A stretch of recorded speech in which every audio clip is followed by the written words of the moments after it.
I just got back home this week from CitizenCon, and wow, the convention was huge, with lots of familiar faces, and the 3.24.2 patch they pushed live with it has flipped many things on their head, which has left me with lots of videos to catch up on after this accidental hiatus. But before getting to that, let's recap what we saw at CitizenCon 2954 and where we're going next. This is University of Stanton. Class is in session.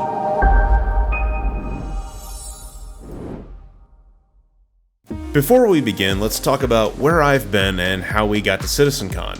A couple months ago, my project was a brand new guide to flight, combat, and getting around the persistent universe. Making a large comprehensive guide is already a whole different animal, even when the subject matter isn't changing out from under you. When it's both changing and actively getting in your way, it becomes difficult to want to play at all, let alone document what you're trudging through. This was all of September and October for me. Inventory, cargo, hangars, item kiosks, new engineering, power management, MFDs. I'll get into my feedback on those in another video. The bottom line is, with all those things changing so rapidly, it was the wrong time to attempt a project like that, and I just ended up without the will to even play much. CitizenCon arrived at the right time to turn that around. I had made it a priority to plan that trip earlier this year, and going to Manchester was exactly what I needed to break the funk and get back to the things that make Star Citizen and made this channel so awesome. I got to meet old friends and make new ones, chill with the developers, watch my org claim the Fighter Flight World Championship second year in a row, and finally get a look at a no-nonsense declaration from CIG of what Star Citizen is going to be. I haven't always been the most positive voice when it comes to the problems in the game or how long it's taking to fix them. Meeting the people that really do care and more so are excited and passionate about what they're doing, are taking strong inspiration from the right places for its systems, and really do want the best for it, was a side of this crazy project that I needed to experience firsthand. If you've never been to CitizenCon, I strongly encourage you to keep an eye out for next year's, and if you go, make sure to find me. I'm planning to be there too. With that said, let's cover what we saw this year and why it's important. Day one's presentations began with Brave New Worlds, a look into Genesis. This is a new name for the collection of processes and tools that developers using Star Engine can use to create worlds in a procedural way that allows them to come out not randomly, but realistically. As Benoit said, worlds that are scientifically plausible and richer in gameplay opportunities, ultimately working towards Star Citizen's goal of 100 star systems, which would be completely unreasonable to craft by hand. This adds a few new biomes that they demoed, which included swamps, complete with water and floating flora simulation, jungles, and redwood forests, but it's important to remember that they're not simply bespoke biomes. They are the natural result of the current condition data of the planet, and thus have a much higher variety and fidelity, and have smoother, more believable transitions between them. The placement system, which governs where bedrock, soil, debris, foliage, and weather effects like snow are placed, are based on that same data, and will affect many things about the appearance and makeup of the ground. The erosion system, as an example, will be welcome to vehicle users like racers and ground teams because it'll likely cut down on the number of random rocks that just cover everything right now, to a much more reasonable and realistic level. The foliage improvements were also particularly interesting in that not only do plants visually react to player movements around them, but their growth and presence to begin with is governed by the placement simulation as well, which takes into account exposure to water, sunlight, and other plants to determine how they should be flourishing in a given area, and even went as far as to show seasonal changes. The goal is to realistically emulate nature. An important nugget that may have slid by during this presentation is that finally they have this tech running on multiple cores, something we've been waiting for a long time, which will undoubtedly smooth out the experience for most players. And while handcrafted human locations can still be made, a brilliant new module within this suite called Starchitect allows a dynamic grouping of like locations and modular assets to create locations on the planet that are not only interesting and unique, but serve a purpose in a bigger picture, such as supply chain for factions and mission locations for players looking to support them. Without having to handcraft these locations, it was said, the number of points of interest and important locations we can have expands from the dozens to the thousands per planet, populating otherwise desolate landscapes to make them truly active and living. This is enhanced by a new set of AI behaviors driven by illumination and line of sight that can more readily and reliably recognize cover and targets, providing a much stronger foundation for stealth and tactical gameplay. and Star Audio is a new audio system that is better able to propagate sound effects in a realistic way over large distances and account for difference in speeds, a couple of demonstrated examples of which were Doppler effect simulation on flybys and the delayed sound on long-range gunfire. They capped off the panel with a demonstration of weather, which they reiterated was not a set of static events that would be triggered in the world, but the natural result of weather generated at a planetary scale, using the same data that created the planet itself, and hinted visually that that weather can constitute a threat to the player and environment. A Social Universe did not show any particularly flashy tech or features, but finally acknowledged the dire need for features common to MMOs that many of us have wished on all our luckiest stars would exist and come to the game soon. Basics such as orgs and org finders, event calendars, enemy and friend lists, party lists that show the group's makeup and locations, and enhanced chat and voice features were all shown tied together in a mock-up of the new Mobiglass social app. The friends list in this app will be tied to one Spectrum friends list with the ability to add notes for each player, mark players in the list as favorites, as hostile, or block them entirely. A new party system not only shows your party members with greater detail, including which ships and which positions in those ships they're occupying, but there's also a party finder that allows you to jump in and make friends with other players that are engaged in other activities out in the verse. These party listings appear to have an application process by which the party lead can accept or deny players who try to join. A new chat window allows both multiple chat channels, some accessible both in-game and on Spectrum, as well as linking items and activities.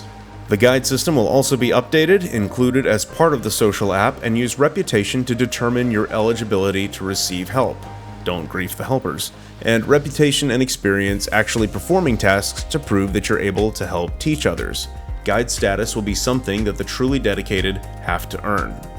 The org tools allow orgs to ally with or declare war with each other and hold a global kill on sight list, all of which will finally help sort out the mess of target UI with a series of handy color coding.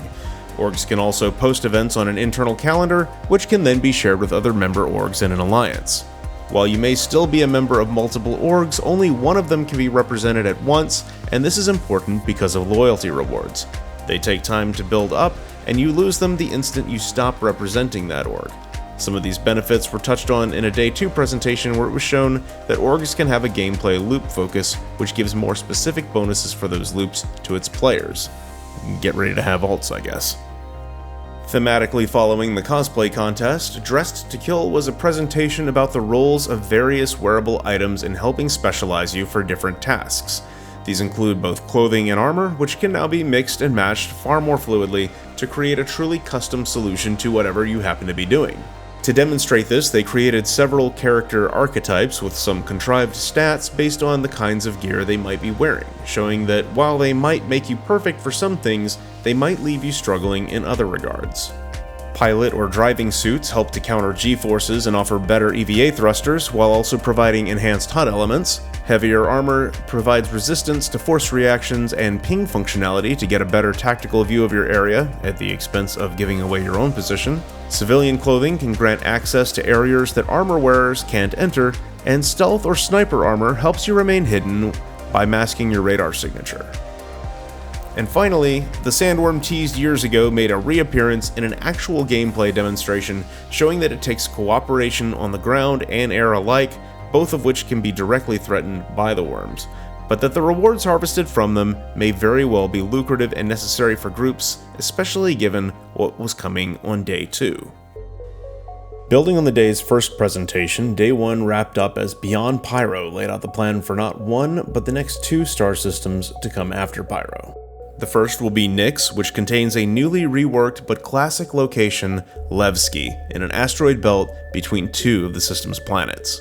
Levski will also be the testbed of new instanced mission zones in an area called the Depths below the municipal level, and will increase in difficulty as you go to provide progression and unique rewards that improve as you gain access to deeper and deeper sections.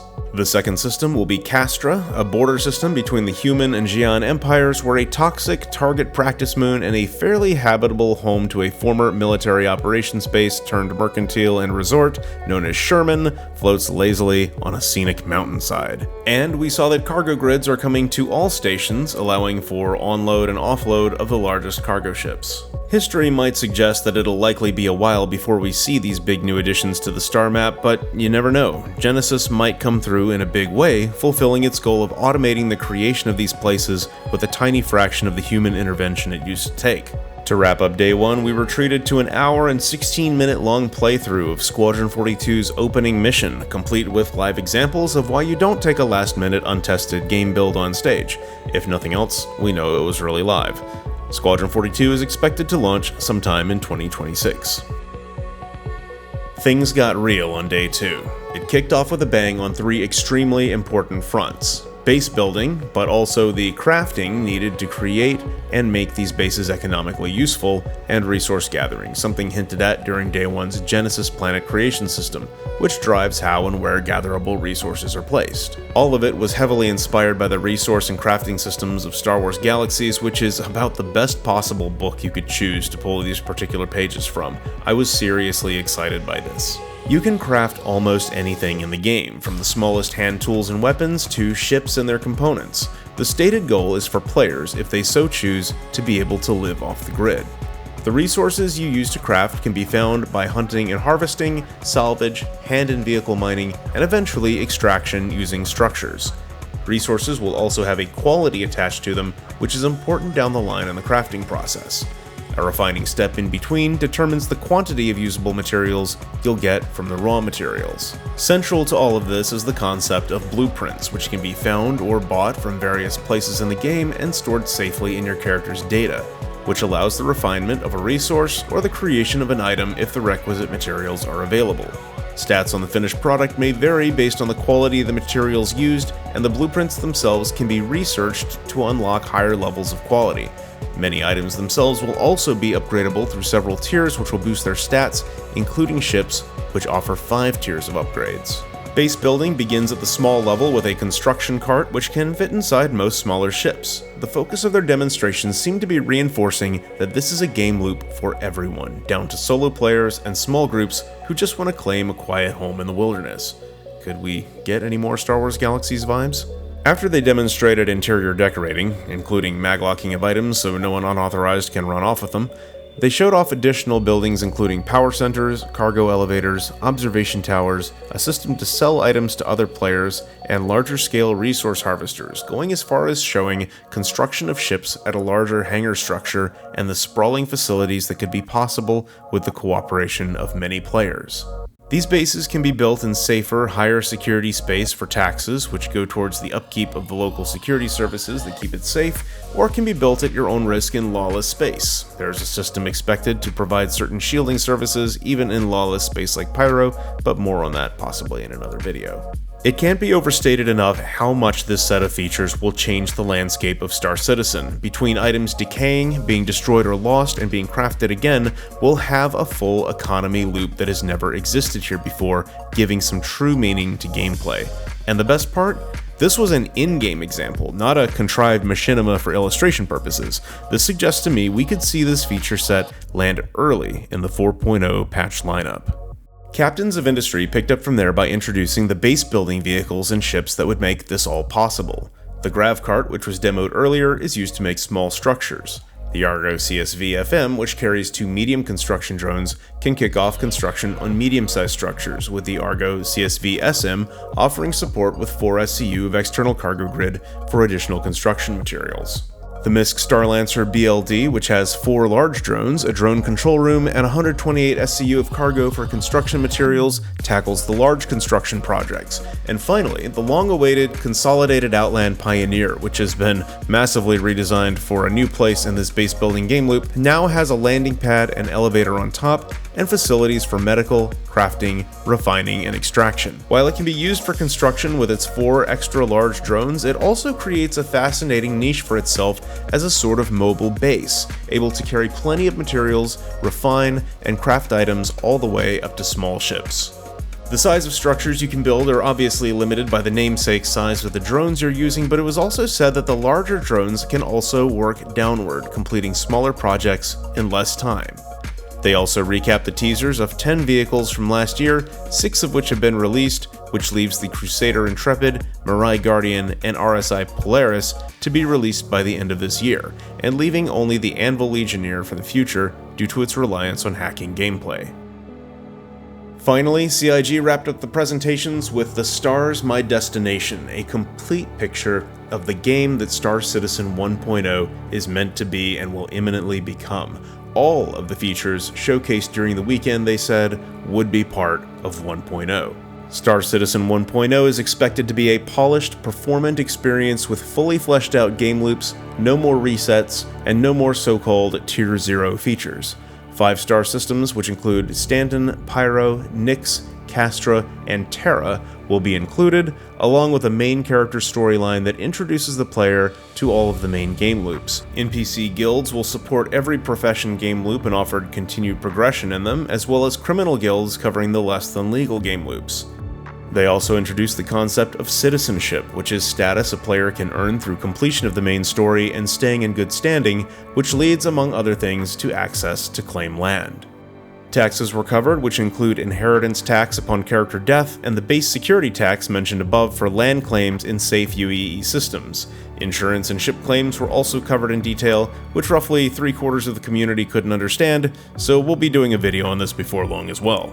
The differences between high and low security sectors were better defined, with descriptions of the escalation of force that will happen if crimes are committed in high security space within Comrade coverage. And finally, the last half of the presentation covered org warfare and warfare in hostile star systems, as well as an in-depth look at player-owned space stations, an endgame endeavor for larger groups.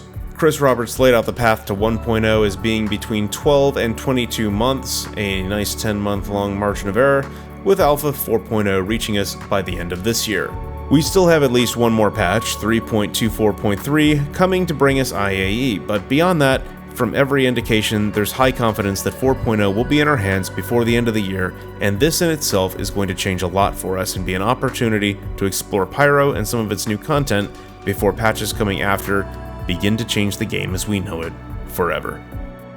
Obviously, I couldn't pack all the details of this 2-day show into a 17-minute summary, so if you're curious about parts of this, I highly recommend watching the original presentations, now available on the official Star Citizen YouTube channel.